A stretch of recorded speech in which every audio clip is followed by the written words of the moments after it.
You're listening to Tripod, the Tricycle Creative Podcast, created to help entrepreneurs be better marketers. Each episode features news, tips, interviews, and commentary from the worlds of marketing, media, and, well, miscellaneous. Now, here are your co-hosts, Ross Erosion and Chris Slezak. In this installment of the Keep Peddling series, I am thrilled to bring to you Bob Durham. He's the owner of School of Rock, Round Rock, and he's one of my clients. We talk a little bit about that, but we'll also discuss a whole slew of things in this. As a kind of entrepreneur who followed his passion, we'll definitely dive into that. We'll talk a little bit about the best answer to how's it going when you're a business owner. We'll also talk about how to co-op your clients into making your own business a little bit better. And we'll talk about doing it your own way. So sit back, strap in, and enjoy this episode of Keep Peddling. Welcome, everyone. Thank you for joining. This is another Keep Peddling interview. I am Ross, and I am here with, I was going to say one of my favorite. Maybe I shouldn't ruffle feathers of my other clients, but Mr. Bob Durham, owner of School of Rock, Round Rock, and soon to be a number of more School of Rocks.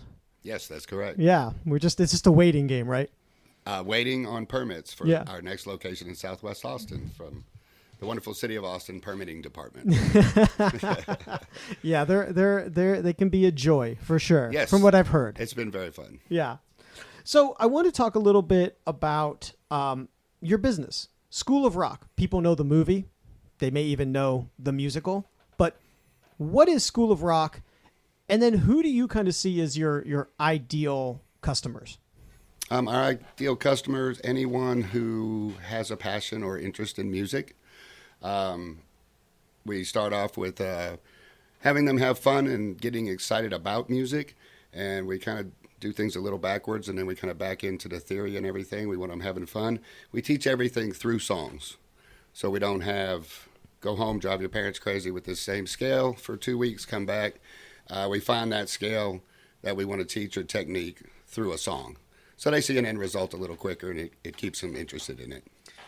Do you find that you do get a lot of students or even maybe parents who come in and have tried I'll say the more traditional path, and maybe that hasn't been as successful, or they're looking for something different? Yes, we're performance-based. So learning through the songs, we go out into the community about every 2 months, and we put on a rock show at venues, some iconic venues, some local venues here in Round Rock, downtown Austin. We get them to play as much as we can. We'll be playing on July 28th at Dell Diamond Stadium for the back-to-school celebration. Just a small little gig, an entire stadium. Just a small little gig like that. Yeah, little gig there. Sure. So we'll be playing outside of the stadium, and it's a back-to-school celebration. They're giving away free school supplies, sports medical exams for anyone who is in the Round Rock ISD. Cool. Awesome. So this Round Rock school, though, it's been open for close to 2 years? It was a year, May 19th. Okay. So a little over a year. So it's not like you've been a lifer in doing and having a School of Rock facility. What were you doing before, and kind of what led you to the path of starting this particular business? Well, I lived at School of Rock in Frisco with my 3 children who were in the programs there. Noticed how they excelled. Confidence levels went up. Life skills they were learning, the socialization that they get, and also the music that they're learning and the musicianship. Started seeing that in other customers as sitting in the lobby 3 days a week, and I started noticing what was going on there, and it's kind of a culture.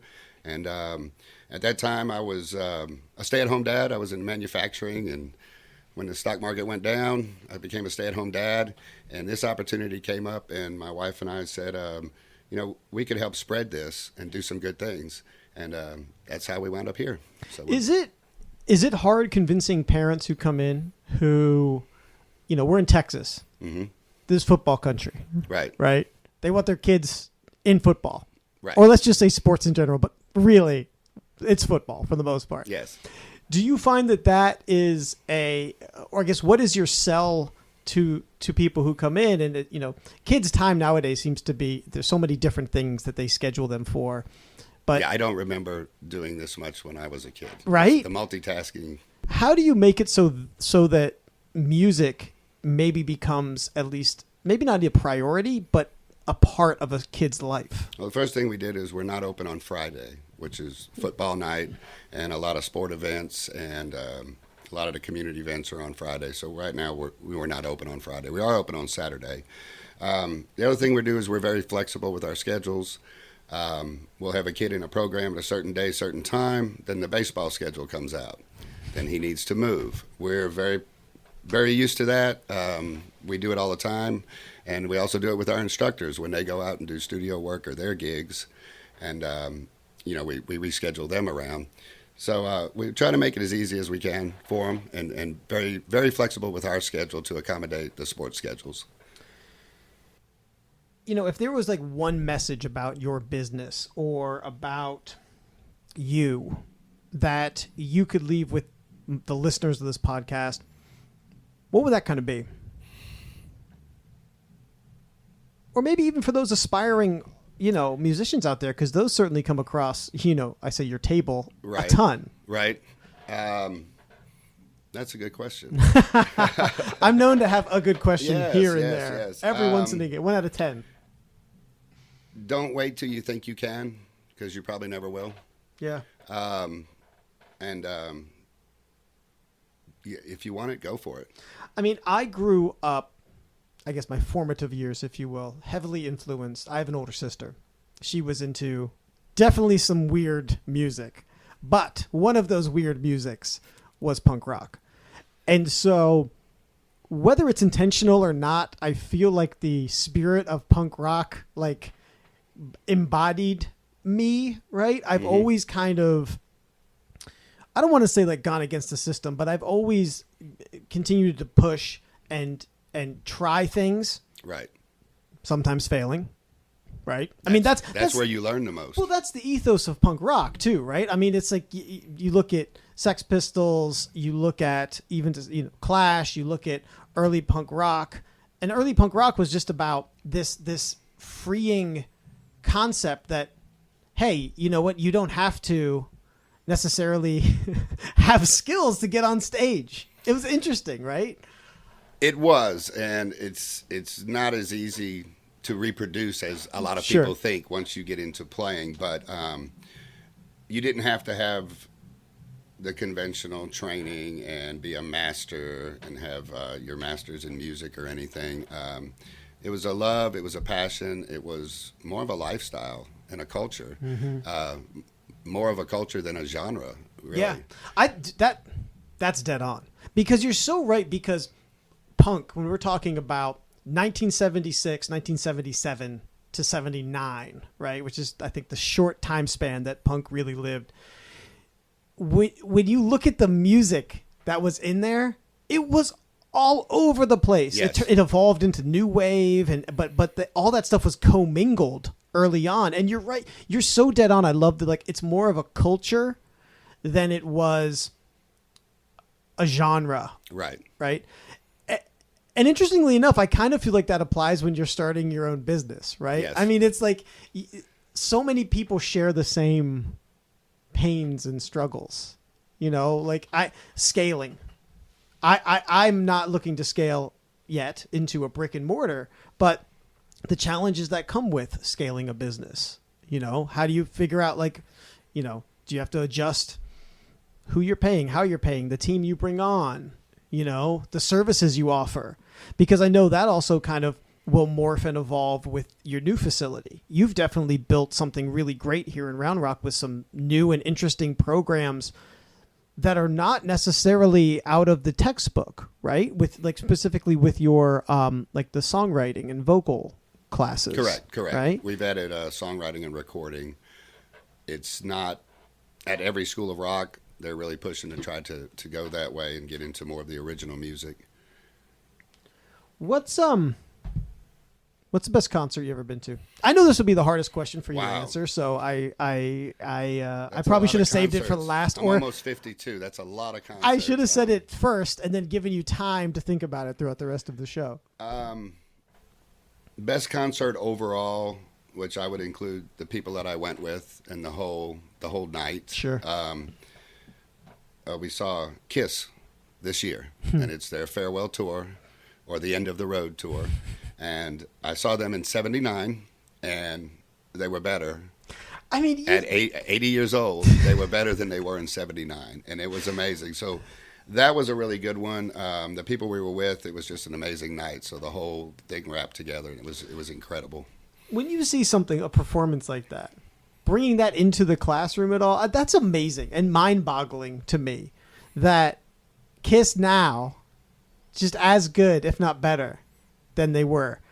And there are few of those bands, right? That Yes. still do that, for 20, 30, 40 even years. Rolling Stones, Yeah. Kiss, Queen's back on tour. They have Adam Lambert Yeah. as a lead singer. But going into the classroom, we can use that Kiss at 80 years old, spitting fire, blood, flying around the arena on a chain, just rocking the place. We use that in our adult programs. Oh, I'm too old. That door's closed. That window's closed. I'm too old to do that. Well, these guys are 80. Now, granted, they've been doing it since they're 15 years old. Sure. But, you're never too old to rock.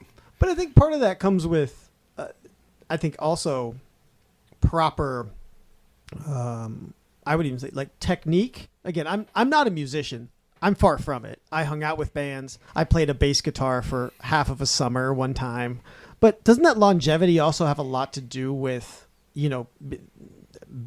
I guess the technique and the training? Yeah, I think it was, and if I'm wrong, I apologize. I think it was Beethoven that had a quote that the most trained technical musician is not as good or better than the more emotional one or the most passionate one. Yeah. I think it was passion that he used in his quote, so I should have looked that up before the podcast. It's okay. I just saw it recently. To Beethoven's household, please direct all legal inquiries to Tricycle Creative. So there you go. I Yes, covered thank you you. off. Thank There you go. very Yeah, much. no Thank you problem. very much. Yeah. I mean, do you think though that quote seems to also sync very well with the way you guys teach here? Music is emotion, and passion goes right along with that. So what we look, that's what we look for. We look for passion, someone who's excited, someone who is really growing through the music. When you were doing the manufacturing piece, Yes. right? Was that something that you were passionate about? Parts of it. We designed retail displays and store sets. Oh. So the design aspirations were great. Putting together orders that had 15,000 different part numbers, not so much fun, but Not so much. necessary. So the creative part, and we got to deal with a lot of different industries when we did that. So I got to see we did stuff for hair care, we did stuff for auto stores, for UPS stores, and the different creative teams that we worked with within these industries. We met some great people, and we learned a little bit about every industry that we worked with. So I asked that only because I didn't know you in that life before, Right. but I can't imagine that you were as passionate about that as you are sitting here today with these programs No. in your school. No. Right. Do Not you at all. think that the passion is obviously it's got to help to get you through again those hard pieces, right? The hard parts of Like the waiting biz. on permits. Like waiting Yes. on permits. Yeah, absolutely. Oh, definitely. It's there's some times that are a little harder than others. It's not just a crazy train, easy street. No. There's trials and tribulations and things that come up that we have to deal with. But if it's something you enjoy, if it's something you believe in, and you're passionate about it, then it makes it a lot easier to get through it. I think it's a very interesting time right now with what they kind of call the gig economy, where you have a lot of people branching out, whether it's freelance or, I'd even to some extent say, okay, you're an Uber driver, you're a Lyft driver, but you're the master of your own destiny, right? And I think we're in a very interesting time right now because that's very sexy, right? Yes. This idea that you control your own destiny. Yes. Right. And I think this gets kind of commingled, I feel like, with what you could kind of call this influencer generation of, people who are on Instagram full time or they're on YouTube full time, and people see these people with their, pictures and video with their cars and in their nice houses and blah, blah, blah, blah, blah. And the thing that I think a lot of people don't see is all the work, all the struggle. Even those people, I'm not going to take away their hustle. Like they're showing you the glitz and the glam, but if they're truly that successful, if that's a true, representation, they're working. Oh yes. And I think that's the thing that a lot of people, who do desire to own their own fate is when you own your own fate, you own all aspects of it. The good, the bad. Well, the stereotype, wow, you got it made, you own your own business. I mean, you hear that a lot. And for the first year that I had Tricycle, people would always ask, oh, how's it going? And that was the hardest question for me to answer. I can help you with that. Okay, go ahead. My grandfather told me a long time ago, just answer, how's it going? How are things going? Unbelievable. That's a good answer. That could be unbelievably positive, like unbelievably negative. So I'm going to use that. That's because unbelievable, and you just for the life of me, it was one of those things where, and I know the first year, I probably just dumped on people who were like, Jesus, I was just asking, how are you? Well, okay, let me tell you, I'm dealing with, I got to figure out how my money's going to be and they're just like, this was a casual thing. And, I always struggled with that because it's just like, how's it going? It's like, well, unbelievable. I'm going to use that. That's a fantastic answer. One-line answer and that's great. Get you past it. That's great grandfather knowledge right there. Yes, that's the is. Stuff that God, that's. Hey, I'm not a grandfather yet. I know. But I'm gray and old. No. But it came. But I came from yours. my grandfather. No, exactly. It's great stuff. If you could have a billboard, right, that said anything for people to read, what do you think that would be? Don't give up on your dreams. I think that obviously goes along with starting your own business. And that's why I'm saying, I love that right now it seems to be a very popular, I don't want to say trendy, but I was talking to someone the other day and I was like, and he's a CEO of another marketing agency. And we were talking and he's 7 years older than me, and we were just chatting about, I was telling him about where I'm at. He was telling me about where he's at. And I said to him, sometimes I wish I had just started down the road of starting my own business sooner, because I do think when you do start to get into this and the bug bites you, this starting your own business bug, it's hard, man. It's a hard bug to release. But the nice thing is, you get smarter. If I were to start a business today, I would have years of knowledge of the struggles I had. I feel like you could accelerate faster. Do you think that's going to happen with the new facilities? You've gone through the kind of the bumps and bruises with. Yeah, the first thing we did is we sat down, my team, and we're going to write down all the things we did right at this school. And then an hour later, we didn't have anything written down. So we went with all the things we don't want to repeat. Love it. And it goes back to what we said earlier. You learn from your mistakes. Brilliance through the failure. Yeah. Brilliance through failure. Isn't it? And I think that's the thing too is, those bumps and bruises you remember more. But if you can, it is very hard to be positive. The wins, whenever the wins are not nearly as celebrated as the losses are like, just remembered, Exactly. And And they need to be, of course, to go forward. Oh my God, yeah. Yes. Particularly when you have a team, celebrating the wins can be just as important as kind of, doing the post-mortem on the losses. Exactly. But I'm super excited to see the new school, the new facilities. I can say firsthand in working with you and your team, I mean, you guys are so incredibly invested in what you do. You are part of my team. Well, and I appreciate that. I tell people now, it's born out of our relationship that I don't work for my clients. I work with them. Exactly. And if I have a prospective client who I'm talking to that doesn't understand that, then we're not a good fit.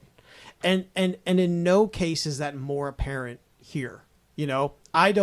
This really gets into being passionate about what you do. You and I have a weekly call. I look forward to that weekly call. Too. I mean, honestly, like how often can you say that about something like a client call? You're like, I look forward to that. Coming in for our meetings, I look forward to that. And you also take all the other calls during Those the are week. Great. because when I have questions. Because honestly, Bob, like, you give a shit. Exactly. I find it and I think one of the biggest things of why I went out and started my own business is because I was working with people at many different places who I kept seeing a trend. They didn't give a shit. And that is hard for someone like me. I think it's probably hard for someone like you. It was easy for me to see it in you because we didn't meet with this relationship. We met through the Round Rock Arts Department. I stopped by the art gallery, walked in, and you're like, what do you want? And it went on from there. And, and I saw the passion you had with doing for the art community in Round Rock, Chalk Walk, and all the trials and tribulations into that. But then at the end of the day, when the last band's playing and it was a success and thousands of people had a great weekend, you forget about all the hard stuff and you celebrate it. And I saw that in you. And then we got into doing some marketing stuff together. And we probably wouldn't be where we're at if we did not have you on our team. Well, and I appreciate that. And to be completely candid, not to make this a whole gush fest, but I mean, I feel the same way about my business. You guys have been, as my own business has grown, and this is where I would say to people out there who have businesses, co-op your clients. I mean, we've been to lunch. I've taken you, members of your team, to lunch. We'll do it again, right? And I've asked you straight out, like, what's going right? What's going wrong? What could I do better? What extra support do you need? If you're afraid to do that with your clients, I think you do need to kind of look at your business a little bit. Some people, you look at it as that's going to help me, which is going to help you, and it makes us grow together. Yeah. Some people look at it as they don't want to ask. You're asking for more work from me. Yeah. What can I do? What can I do more? And that means a lot to me instead of, oh, it's okay, we'll get to it later or whatever. Or they're trying to avoid you. But that's why it doesn't even feel like a business relationship. You're just part of the team, which here we consider a family. Yeah, and I think that's a big thing is your clients are your most important source of getting, feedback and information. And I think having a relationship with them built on trust, which is I have that conversation from the get-go to say this has to be built on trust. You have to trust me. I have to trust you. I think that's the thing. The other thing about maybe my situation a little bit more than yours, but you kind of get into business to do it your way, right? Oh, most definitely. And nothing against the School of Rock we went to with my kids that led to this, but even before I even thought about a School of Rock franchise 8 years ago, I'm sitting there, and I've always been that way. I'll walk into a place, man, if I had this place, I'd do this, I'd do that, I'd do this different. So, and School of Rock as a corporation, they let the franchisees, the entrepreneurs, do their thing. Yeah, I've noticed that too. We have to stay within the guidelines of the contract to keep the brand. But they understand that every market is different, every area is different, genres of music are different in different areas. So they really let us control our local, what we're doing. The School of Rock method, the methodology, the way we teach and everything, that's corporate, that's standard throughout the corporation. but they really give us the freedom, and I can honestly say they give us so much support. And I've said that on this podcast before, actually, and I've said, if you're in business for yourself and you're not doing it, I think the way that you want to do it, why the fuck are you even doing it? Exactly. Honestly. No, exactly. And I didn't start School of Rock. Yeah. I bought a franchise, so it was 90% set up. Came to Round Rock, met people like you, kind of learned the area. What are the clicks? What are the niches here? And we were able, partnered with you to address all of those. But I think being a part of a franchise, and this is, I'm sure, the value that any franchise would present is that 90% you're talking about. Those are things where maybe you can't necessarily do them your way. You can't do permitting your own way. You know what I'm saying? That's no, where I could. I would be we'd be doing this on my yacht down in the Bahamas. And you can't do, well, let me put it this way. You can do, creating a website your own way. But as I deal with many of my clients is this analysis paralysis. Like, how do I do it? What do I do? I don't do websites. I don't know. And it jumps you ahead, right, by being a part of a franchise. Yes. Those things are established. They're proven. The foundation is there. There you go. The foundation is there. So I think that, it can be a really good way for someone who is kind of curious to maybe even look at, are there franchises and things that maybe I'm interested in, I personally obviously don't know the franchise vetting model, but that's the other thing that I've had success with clients who are franchisees, because to me, it seems like just being a part of a franchise, the franchisor is vetting you. Yes. Right. Yes. I mean, they're not going to give a franchise to a dummy. No. And this is the only franchise I've owned. My other businesses I opened bootstrapped up and then back down and up and back down. But School of Rock, it's just a totally different. It's one community, one family, corporate-owned schools in South America, all over the world. It doesn't matter. We all communicate through our internal workspace page, and everybody helps everybody. And it seems like a very healthy ecosystem. I mean, I see it maybe a level removed, but from everything that you talk about and even the interactions I've had. Well, most, and I'm not going to say all because I haven't met them all. Before we decided to sign with School of Rock, I talked to 60 other owners. Some that were open for 2 months, some that were open for 2 years, some that had 2 locations, some that had 28 locations. So we did a lot of research to make sure this is, what we wanted to do. I would say probably 75% is pretty safe. Did not go to an expo looking for a franchise to invest in. Their children were in it. They knew someone who was in it. They saw the value of it, and they wanted to be a part of it. Yeah. And yes, you would like a return on your investments. That's always a good thing. I don't think that was the main reason a lot of us got into this. Sure. Because after school kid program is not the most profitable franchise that you can get. A Subway probably make a lot more money. But I'm not real passionate about sub sandwiches. I love to eat a good sandwich, but I don't know if I want to live. Yeah, I like to see people. And, a lot of our kids, they may not even have a career in music when they leave. They'll have the gift of music for the rest of their life. They'll have the experience and the social skills that they learn, life skills along the way. We want someone to leave with musicianship and help them be as much well-adjusted person as they can be when they walk out the door into the world to start their own life. I think that the action you took of asking 75 other franchisee owners, I think if you're out there and you're thinking about going freelance, starting your own business, whatever kind of gig economy thing maybe you're looking at doing, I think that's a great exercise to do beforehand. Find other people who are doing similar things and talk to them about the experience. I tried to do that. Don't be afraid. No. To say, I don't know. Help me, tell me. Because the only stupid question is the one you don't ask. I still do that on this show. I mean, with everyone I talk to, yourself included, most of them have been in business longer than I have. So I'm a lifelong learner, right? I feel like I continue to just be hungry for knowledge. Yes. And I think I apply that even to my own business. And so hearing, the things that you have gone through and the things that you have done are incredibly valuable. And I think if you are out there and you're looking to, or you maybe even you have your business established right now and you're in a rut, right? Go and talk to other people. I have also found, I could throw a rock right now from where we're sitting and probably hit 10 digital marketing agencies, right? We're very common. I'm not going to lie. There's a lot of them of varying different specialties and whatnot. But I'm a big believer that the rising tide lifts all boats, and that I am also a believer that there are probably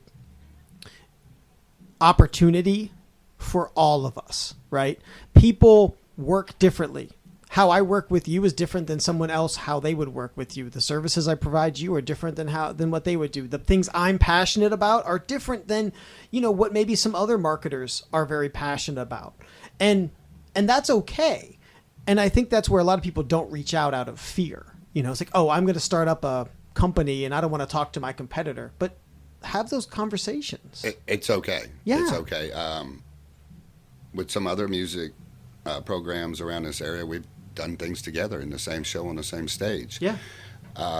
Just like the conventional way, classically trained musicians and whatnot. And we learned in through school now. We have different ways to teach math. We have different ways to teach things. People learn differently. Am I going to sit here and say School of Rock is great for every child, every family? No. But we provide a safety net and a place where the ones who didn't fit into the other ones can come and thrive. And that's what's important about marketing. And so few people recognize that so many people try to be the everything to everyone. Right. And when you're doing that, oftentimes you're not making an impact. You're not moving the needle. Well, go back to my grandfather. And this was later. More grandpa knowledge? He was in construction. Hashtag grandpa knowledge. Yeah. Hey, that's a good one. That's a good one, yeah. He had an analogy, in the 80s, lasers were the big thing. And he'd say, you can try to, and this is what I learned from my other businesses, and I let my team be the professionals that they are. I support them, I guide them, we have meetings, but I don't micromanage. If you take a flashlight, you try to do everything, you're lighting up the whole page, every word on the page. But if you take a laser, you can pinpoint one letter out of that. So I would rather do less things really well than a lot of things good. Yeah. Yeah. And that's been very helpful. And I think the proof is in the pudding there with your students. And I'd even say with your parents. I mean, how engaged they really are with you as your digital marketing person. Guru. I see it every day. I'll take guru. That's a good title. Yeah, we like I that see here. it every day because I'm connected to your they're interacting with you. The type of interaction that you have across your socials. It's genuine. It's genuine. It's genuine. the type of interaction that people would kill for. And I think that it just comes out of all the things you've said, like being who you are, being genuine, being passionate about your business. The rest will follow. And it's through every arm or leg of our school here, people that we've partnered with, obviously advertising, Del Diamond, the Round Rock Express. Those people are just like us. The people I deal with there are very passionate. We do some stuff with the ISD and the police department, and it's you get in and it's just one big family is what it turns into, and that's what we want. Thanks for listening to Tripod. For show notes and bonus content, go to tricycle-creative.com/tripod. Connect with Tricycle Creative on Facebook and Instagram at Hello Tricycle. Connect with Ross at Ross Hero. Connect with Chris on Instagram at Ruthless Chris Steakhouse.